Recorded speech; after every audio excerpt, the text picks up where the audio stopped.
Hello, class. In this lesson, we're going to be focusing on the Doppler effect of sound and light. This is a phenomenon that you have most likely already observed in real world from especially like ambulances driving towards you or driving away from you and hearing different frequencies. This video we're going to watch, it's a good introduction of how to start thinking about how these frequencies change based off of the relative motion of the source and the observer. And then we'll move forward. So let's watch this video. Imagine you're standing by the side of the road when a fast sports car drives by you, making a sound kind of like that. So the sound is higher as it's coming towards you, and it's lower as it's moving away from you. So there's some interesting interaction between sound and motion, which we call the Doppler effect. The first thing we need to understand is sound. Now, sound is actually just a bunch of pulses being sent through the air, and you can feel that really easily. Just go like this.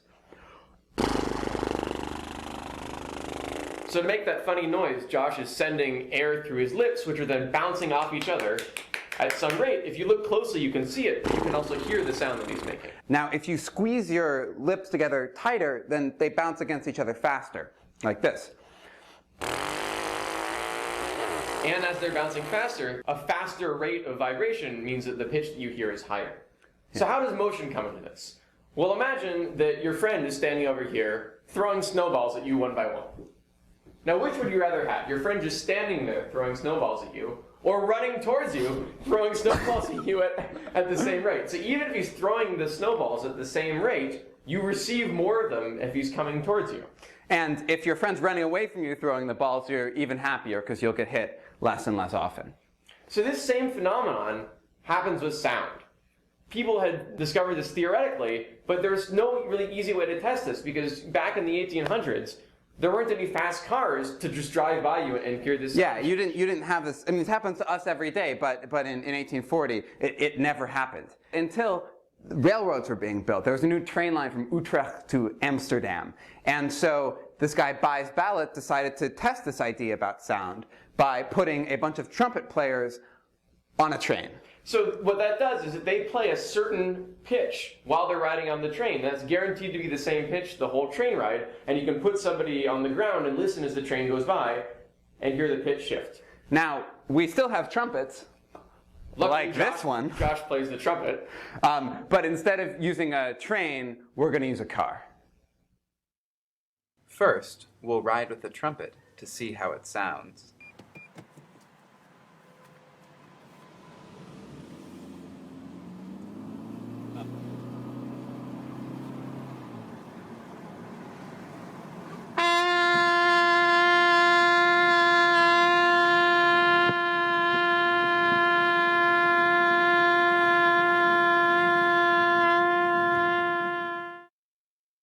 Now, we'll listen to the trumpet as it drives by.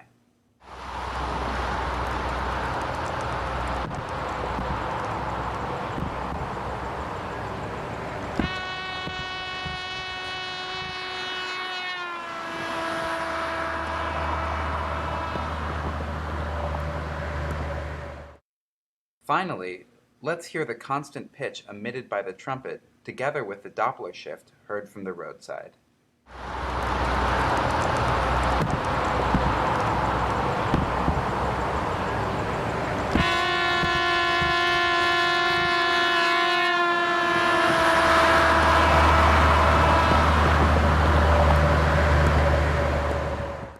So one interesting thing to notice happens from our experimental setup. So here's the road. Car was driving by here, and we were standing very close to the road right there. So what we heard is a pitch shift that happened very fast, like this. So the pitch is only changing in this area right here. Now if we were standing a little farther away from the road, we would hear the pitch change happen much more gradually, like this. It would start and end at the same pitches, but the change would happen over a much longer period of time. The other really interesting thing about the Doppler effect is that it works for light, too. And in fact, that was Doppler's original motivation for studying this effect. And with light, instead of the pitch changing, the color changes. And the Doppler effect is called the red shift often. And the red shift is the reason we know that the universe is expanding. Check that out. All right, now that we have observed how sound changes, the frequency of sound changes based off of relative motion, I'm going to look at some animations using the wavefronts to help us kind of observe how moving observers or moving sources do that. And then we're going to show the equations that are in your data booklet. And we're just going to move forward. The derivations for these equations it'll show up in this video. But we're not going to go through that specific derivation in this class because it's not necessary. It's only important to know how to use these equations. Now let's start with the moving source. So as we observe this moving source, we'll see that the wavelengths are being cut short in front of the source because it's moving towards, and every single time it releases a new wavefront, it has moved some distance forward, so shortening the wavelength in the front. Whereas behind, it's traveling away from when it was released that wavefront, so it's extending. So if I were to be standing right here and observing the wavelength or the frequency of light as the moving source is coming at me, I should see that my wavelength, that my observed wavelength is shortened so that my frequency has increased, which you can kind of see as more wavefronts will hit you over a period of time. Now, if I'm standing behind, I know that the wavelength has extended from what is the original wavelength, so my wavelength is now greater, and so my frequency should be, let's make that kind of a, therefore, frequency is going to decrease. Let's do a therefore right here as well. And I've given a velocity to my to my source, and I call it US. And this is the equation that we're going to use to calculate the newly observed frequency. And we see some new variables. So f prime is our observed frequency, and it will be in the units of hertz. F is going to be our original frequency, also in hertz. And v is just the speed of sound, which will be given to you in a problem. That's the units in meters per second. And as I said above, mu s, let's actually spend a little bit more time, is the speed of the source, as you can see here. Now, there's a plus or minus sign, and this can trick some people up. Oh, which one do I use? You need to really just think through what is happening to the wavelength and therefore what is happening to the frequency. If I'm in front of the moving source, then I'm going to see my wavelength decrease. My frequency is going to increase. So then what do I need to use, a plus or a minus, to make my observed frequency increase? So what makes this one greater than 1? And so I know, oh, I need to use my minus sign when I'm in front of the moving source. If I'm away from it or behind it and my frequency is decreasing, oh, then I know that that value must be greater than 1. Less than 1, and therefore it needs to be v plus us. So you just need to think through what is happening to my observed frequency. Is it increasing or decreasing based off of the relative motion, and then choose a plus or minus accordingly. And unfortunately, it's not the same relationship in a moving observer. The plus or minus is flipped into the numerator. Again, the reasoning why will show up in this derivation if you want to watch it and try to make sense of it, but we don't need to do it. You don't need to derive it for IB. All you need to know is how do wavefronts interact with a moving source or moving observer. So in this situation, you have a person that is riding towards the source, and it has a velocity of u naught, or u, the velocity of the observer. And as the observer is moving towards the source, they are being hit by more wavefronts at a point in time, and to them it may seem like their wavelength, the wavelength that they are measuring, has decreased because they are cutting off some distance in measurement when deciding when each wavefront is hitting them. Therefore, and you can see this more often, they are hitting more wavefronts over a period of time, so their frequency is going to increase. In a little bit, once this GIF starts succeeding, I'm going to pause until it gets to the point where we can observe it. All right, so now we have entered this another biker on the right, and you can see that that biker is hitting more wavefronts. The biker on the left, which is moving away from the source, is taking more time for a wavefront to hit him because it is moving away from the wavefronts.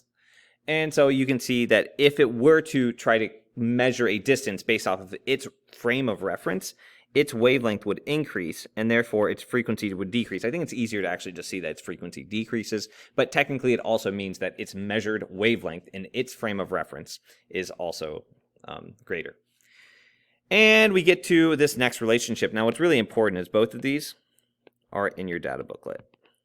And they even tell you that it's a moving source and a moving observer. So the only thing you need to know is if I should use a positive or a negative to tell me if my frequency is increasing or decreasing, which I want you to think through in each problem. The only difference on the right side is UO is the speed of moving observer.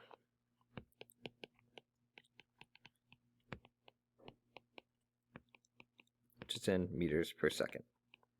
Now, technically, something to know is there can be both a moving source and a moving observer, and that's just if you combine these relationships and you have a V plus or minus U naught in the numerator and a V plus or minus U naught in the denominator. It's the same, but those situations won't show up.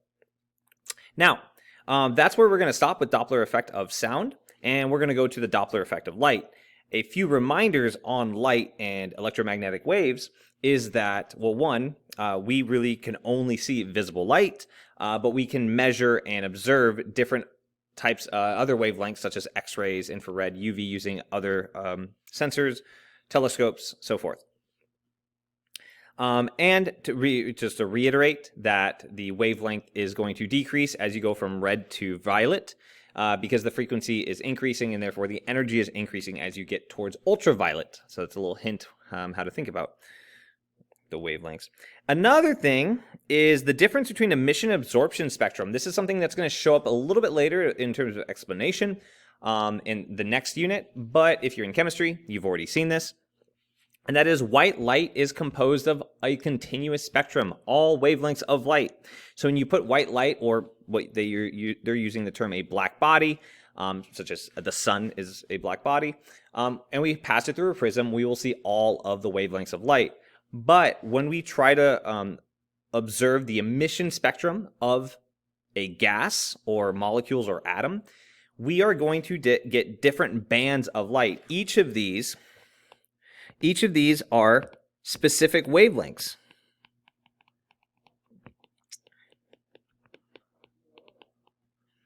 And if we want to see the kind of the inverse of that, and we want the absorption spectrum, we will shine white light, which is all of the continuous spectrum, through a gas, and the gas will absorb the same light that they can emit, and we will see every light but that.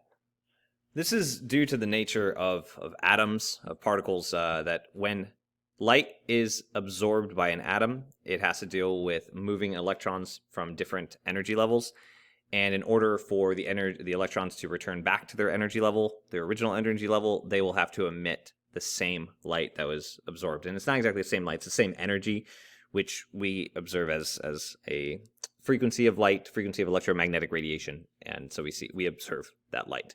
Now, it can happen both in visible light and in other wavelengths, but we tend to kind of show it in terms of visible light because that's what we can see.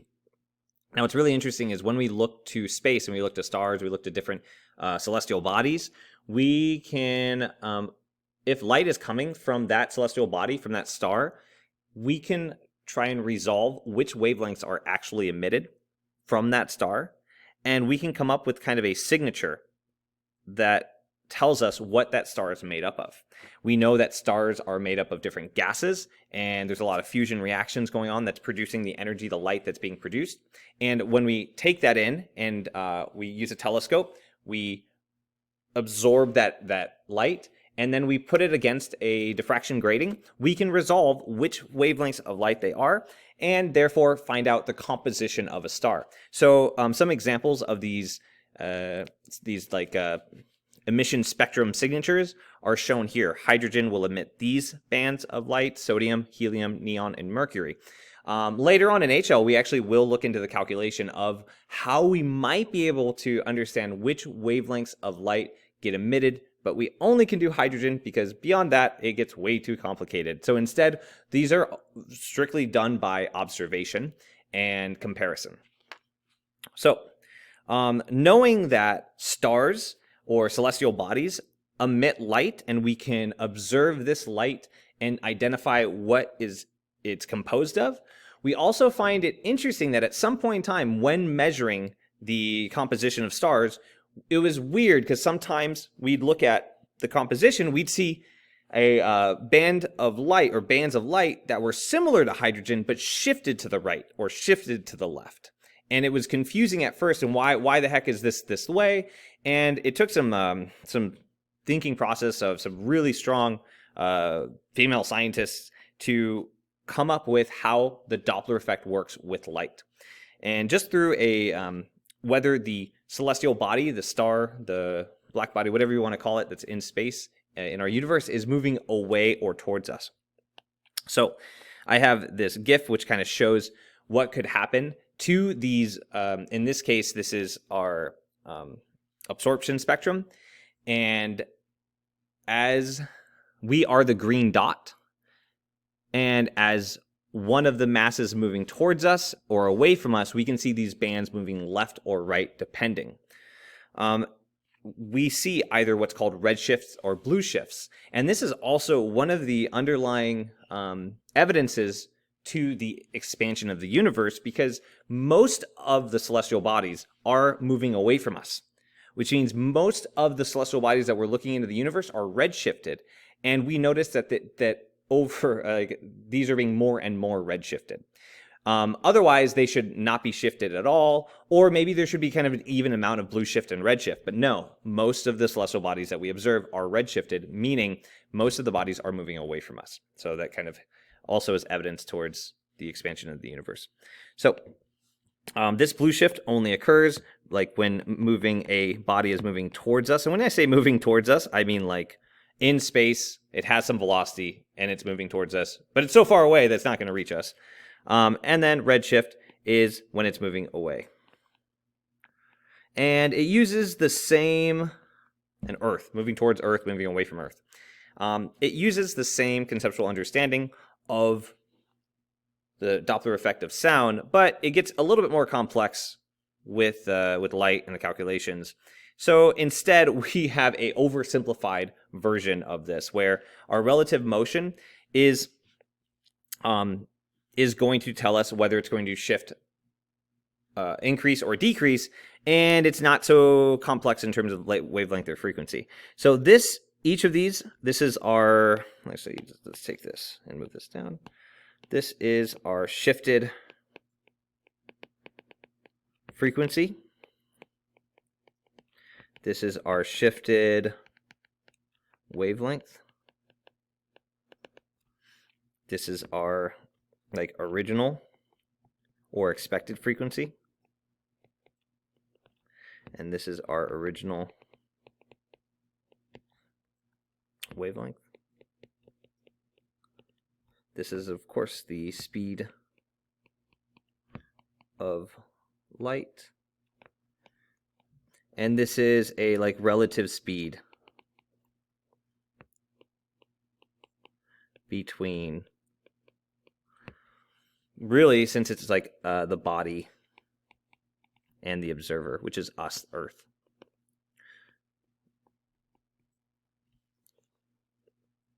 And depending on if it's moving away from us or towards us, we're going to either see a red shift when it's, so this is right, moving away.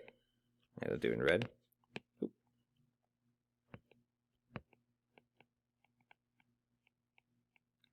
And redshift, we know if it's being redshifted, that means our frequency, our wavelength is increasing, so our frequency is decreasing. That's something to remember. And this is moving towards, so a frequency is increasing, but most things are redshifted. And that's it. And that's the calculation. So you need to know based off of V and C, if this delta F is positive or negative, you would know based off of is it moving away or towards us, and that's going to give us a increase or decrease in frequency. Again, redshifting is a decrease in frequency, losing energy, or moving towards us is a increase in frequency. So I have two example problems, and let's do them one by one. So the Doppler effect of sound, I'm going to show this video, and it's going to show the example of the situation I'm about to explain. So a stationary loudspeaker emits sound of frequency 2 kilohertz. A student attaches the loudspeaker to a string and swings the loudspeaker in a horizontal circle. Now in the video, it's going to be a vertical circle at a speed of 15 meters per second. The speed of sound in air is 330 meters per second. An observer listens to the sound at a close but safe distance away from the student.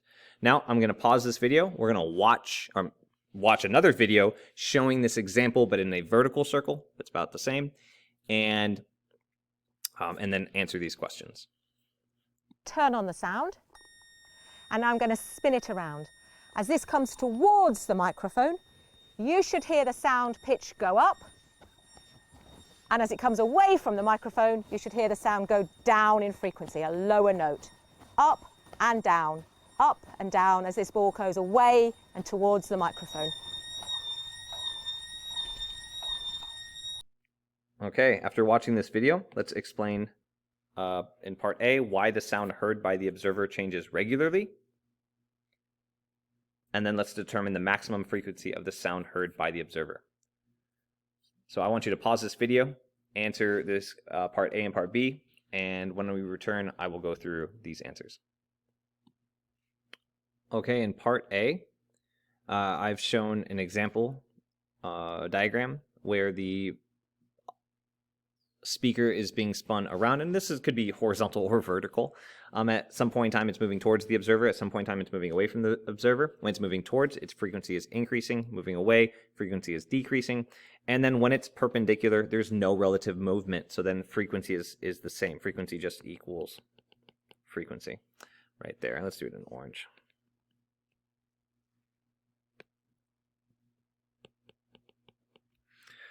In part B, I've used my relationship for a moving source.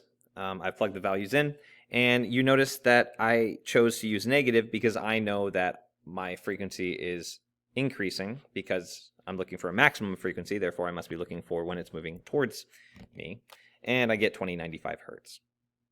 Okay, in the next question, we have a Doppler effect of light. Suppose a galaxy is moving away from Earth at a speed of 0.825 c. It emits radio waves with a wavelength of 0.525 meters. What wavelength would we detect on Earth? Okay, so we don't need to worry about frequency. We're just worrying about wavelength. And I can use my relationship delta wavelength over wavelength is equal to V over C. I have a speed of 0.825 c and a wavelength of 0.525. So I get delta wavelength is equal to 0.825 c over c. The c's cancel out, multiplied by my 0.525. I multiply this together, and I get a change in my wavelength of 0.4333. My threes are terrible. Meters. Now this is my shift in my wavelength. This is not my actual wavelength. I know that my wavelength has either increased or decreased this amount. How do I know? Well, I need to be thinking about, did my galaxy, is it red shifted or is it blue shifted? Well, it's moving away from Earth, and most things will be moving away from Earth. So therefore, it is red shifted. So this is a red shift. And since it's moving away from Earth, I should imagine that my wavelength is increasing. So, okay, so how do I determine this? I just take my 0.525 plus 0.433, this is 0, and I get 0.958 meters, and that is my new wavelength that we would observe. All right, hope this helps. See you in class.